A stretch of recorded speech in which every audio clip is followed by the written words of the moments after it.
ബംഗാൾ ഉൾക്കടലിൽ രൂപം കൊണ്ട മോന്ത ചുഴലിക്കാറ്റ് ഒക്ടോബർ 28 ഇന്നലെ രാത്രിയോടുകൂടി തീരം തൊട്ടു. അതിശക്തമായ രീതിയിൽ മണിക്കൂറിൽ 90-100 മുതൽ ചിലയിടങ്ങളിൽ 110 കിലോമീറ്റർ സ്പീഡ് വരെ ആഞ്ഞടിച്ച മോന്ത ഒഡീഷയിലും ആന്ധ്രാപ്രദേശിലും തീരപ്രദേശങ്ങളിൽ കനത്ത നാശനഷ്ടമാണ് വരുത്തിയിരിക്കുന്നത്. ഇതുമായി ബന്ധപ്പെട്ട പ്രധാന വാർത്താ വിശദാംശങ്ങളിലേക്ക് നമുക്ക് കടക്കാം.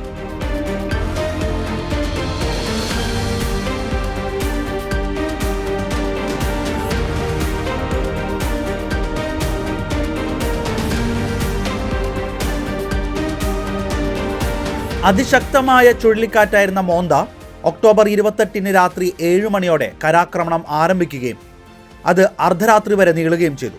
ആന്ധ്രാപ്രദേശിലെ കാക്കിനാഡക് തെക്ക് മച്ചിലിപട്ടണത്തിനും കലിംഗപട്ടണത്തിനും ഇടയിലാണ് ഇത് തീരം കടന്നത്. ചുഴലിക്കാറ്റ് കാരണം തീരദേശ ജില്ലകളിൽ മരങ്ങൾ കടപുഴകി വീഴുകയും വൈദ്യുതി തൂണുകൾ തകരുകയും വ്യാപകമായ വൈദ്യുതി തടസ്സങ്ങൾ ഉണ്ടാവുകയും ചെയ്തു. ആന്ധ്രാപ്രദേശിലെ കോനസീമ ജില്ലയിൽ മരം വീണ് ഒരു സ്ത്രീ മരിച്ചു. ആന്ധ്രാപ്രദേശിൽ ഏകദേശം 38,000 ഹെക്ടറിലധികം കൃഷിയിടങ്ങളിലെ വിളകളും 1.38 ലക്ഷം ഹെക്ടറിലധികം ഹോർട്ടിക്കൾച്ചറൽ വിളകളും നശിച്ചതായി പ്രാഥമിക റിപ്പോർട്ടുകൾ സൂചിപ്പിക്കുന്നു. ഒഡീഷയിലെ തെക്കൻ തീരദേശ ജില്ലകളിലും കനത്ത മഴയും ശക്തമായ കാറ്റും അനുഭവപ്പെട്ടു.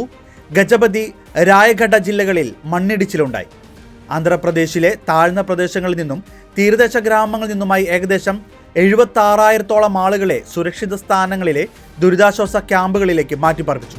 ശക്തമായ കാറ്റിനെ തുടർന്ന് ട്രെയിൻ സർവീസുകളെ ബാധിച്ചു. ആന്ധ്രാപ്രദേശിലെ വിവിധ വിമാനത്താവളങ്ങളിൽ നിന്നുള്ള 35-ലധികം വിമാന സർവീസുകൾ റദ്ദാക്കുകയും വഴിതിരിച്ചുവിടുകയും ചെയ്തിട്ടുണ്ട്. കരയിൽ പ്രവേശിച്ചതിനെ തുടർന്ന് മോന്ത ചുഴലിക്കാറ്റ് ദുർബലമായിരിക്കുകയാണ്.